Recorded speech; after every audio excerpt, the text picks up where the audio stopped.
Well, we're joined here by Eric Trump, who is the Executive Vice President of the Trump Organization. A very warm welcome to you. We're also joined by Ziad Al-Shar, who is the Chief Executive of DAR Global.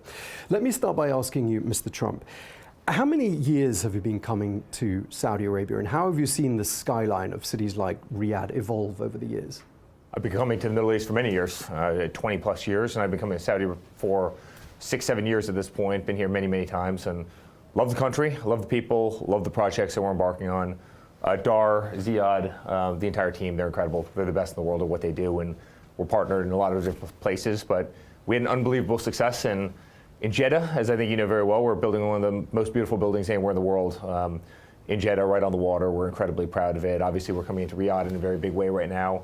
And we're working on other projects in the region. In Oman, spectacular, spectacular project. That's hotel, golf course, as well as an incredible hotel in Dubai. And so we're doing a lot of things together and others, and incredibly proud of it. But we love everything we're doing in Saudi. The country has treated us unbelievably well. The growth, the explosive growth in the country is incredible. What they're doing right here in Riyadh, the vision for Riyadh is unbelievable. I'd say it rivals anything anywhere in the world, and we're incredibly proud to be here. Yeah, I mean, we're going to talk about some of the projects in detail in just a moment, but have you ever seen so many massive projects being launched simultaneously, or as are happening right here in Saudi Arabia right now? Yeah, so I was driving last night, and I tapped my wife on the leg, and I said, look at that skyline. You know, I've never seen so many cranes in my life, and I've seen the boom of Dubai, and I've seen the boom of a lot of different places, and what they're doing with the Diriyah project is unbelievable. The scale, the scope, the level of detail that they're going in, the excavation of the rock to literally use in every single wall, the preservation of the old kind of, castles, and I mean, it's really an incredible thing that they're doing, and they're doing it with tremendous heart and soul, and I think a lot of people from around the world should look at that project and see what they're doing, because that's going to set a great benchmark for so much of the world. Zia, let me turn to you. We've spoken in the past, and it's great to have you on the show again, but I'm told a lot of your ideas, both of your ideas together, are born on the golf course. Just tell us how the partnership with the Trump Organization came about. So the interest in the brand started a long time ago, because when you want to do a golf project around the globe today, you only have one brand to look at, which is the Trump Organization. So this started a long time ago with golf in the region. And obviously, when we wanted to do more golf projects, you have one brand of luxury, exclusivity, and delivery for the customer. Not only luxury and exclusivity, it's a brand that delivers to the people who are enjoying those houses and golf courses and golf clubs. Okay, and what do you think the Trump brand means in this region?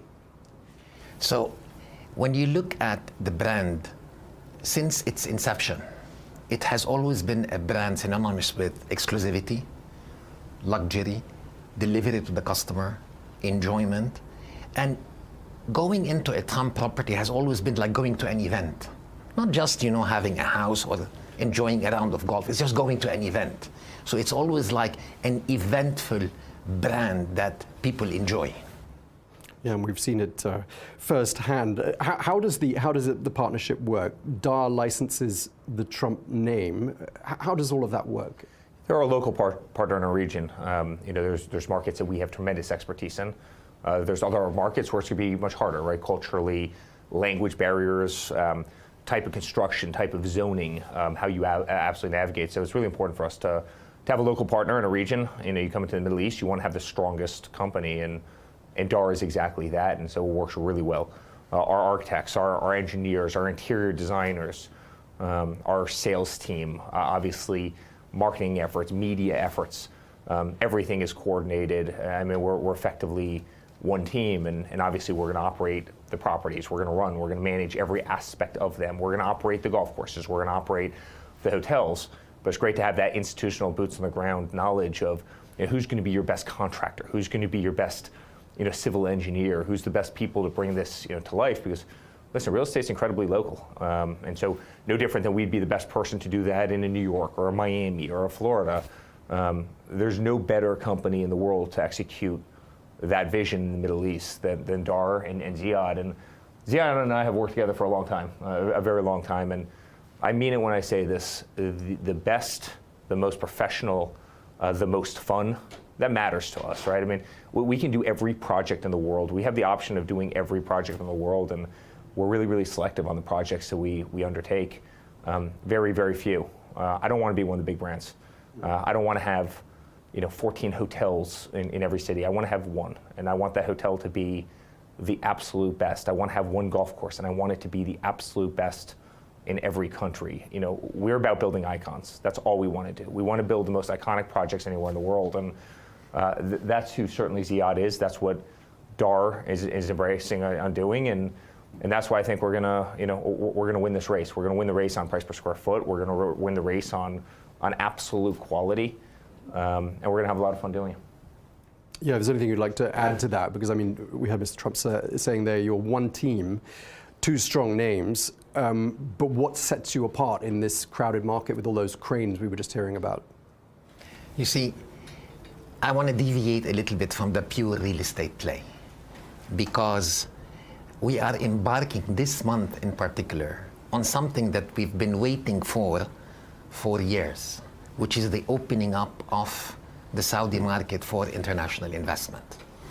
And when a market opens up, especially after a long time, and you bring into that market an international big brand like the Trump brand, this helps you to market these properties to the globe, and consequently the real estate developer will move from just being a housing provider or an entertainment project provider to becoming part of the FDI of that country. Because we plan to bring in the 125 nationalities who already deal with us in the other countries in which we operate to Saudi Arabia and become part of the integral evolution of foreign investment in the country. Right, so you're going to see a whole new demographic of real estate investors, because not only has the stock exchange opened up to foreign investors, also the real estate market, as you say. Exactly. Have you got any delivery dates for us for any of the Trump projects here in Saudi Arabia? So between the Trump Tower in Jeddah, the project we're launching tonight, and even the project we're launching on Monday, everything is going to be delivered by 2030. And where do you see this partnership at the end of the decade?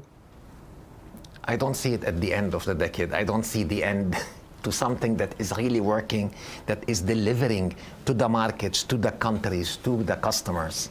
This is a continuous, successful relationship.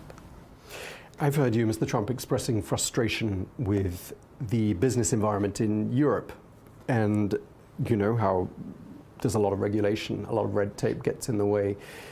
How do you find doing business here in terms of regulation? Incredible.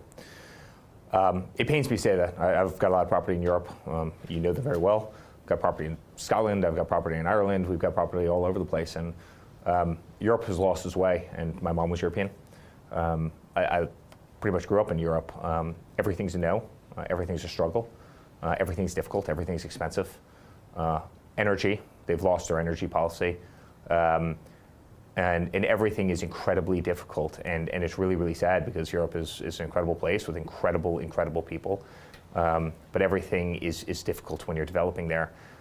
You compare that to the Middle East, you compare that to certainly Saudi Arabia, you compare that to the UAE, you can have a couple people say, yes, that's a beautiful project, that's a smart project, let's get it done. You're not going to have obstructionists that obstruct for no purpose whatsoever, that just don't believe in forward progress. This is a region that looks forward. It doesn't look backward. I think Europe, unfortunately, is a region that so oftentimes looks backward and doesn't look forward. And so I can tell you, building in the Middle East is conducting business is substantially easier than conducting business in Europe. And again, that pains me to say. I'd love nothing more than to have a super easy business environment in Europe. Unfortunately, it just does not exist. You mentioned Diriyah just a moment ago, and Jerry Inzerillo is, I think, a mutual friend of all of ours. He's a friend of this program, and he teased this possibility of a collaboration with the Trump organization in Diriyah. Have you got any details you could perhaps offer us on that front? So Jerry's been a friend for many, many years, going back to the casino days in Atlantic City. It's actually funny, I ran into Jerry right here in Saudi on our first trip, just kind of off the cuff. And Jerry's a wonderful guy, and what he's been doing with Diriyah is incredible. And the vision and the master plan is beyond. And I think the leadership of this country deserves a tremendous amount of credit. Very few countries anywhere around the world would take on such kind of a bold initiative and make it happen as quickly as they are. And obviously Jerry is a big part of that. And so Jerry's a friend to Ziad. He's a friend to certainly myself. He's a friend to our entire family. I mean, he's known my father for probably 40 years, and he probably knew me when I was a small little kid running around. And so it's fun to see these worlds link back up on the other side of the globe. Indeed. We'll have to wait and see what he's got in store and what you've got in store collectively with Diriyah. You've both been exploring real estate tokenization. That's a first, I gather. And just for the benefit of our viewers, that means fractional ownership backed up by a blockchain technology. How did that come about, Ziad? You see, always with the Trump organization is breaking the paradigms and really starting something that works rather than keep on trying what has never worked. And a lot of companies and a lot of institutions have been toying with tokenization since 2015, and they've been tokenizing assets. And when we had this discussion, it was clear that tokenization of assets does not work because it draws down a very small return. And this is where we came up with the idea of tokenizing at the level of the development itself and involving those investors who are today in this virtual world, in this crypto world, in the development of hotels where they can earn an IRR or an annual rate of return, which is much more attractive than tokenizing 10 apartments somewhere and earning 1.5% per annum. So this is where we started with the Trump Hotel in the Maldives, which is going to be an amazing property delivered in the next 3 years. And we're tokenizing at the development level, and it's an absolute first, always an absolute first with the Trump organization. Yeah, and you've worked in blockchain in a previous role, and you're a self-professed crypto evangelist. So no surprise that this initiative came about, perhaps. Let's say here's the reality of the world. Everything's going to be tokenized. Art's going to be tokenized. Hollywood's going to be tokenized. Commodities, oil, gas, they're going to be tokenized.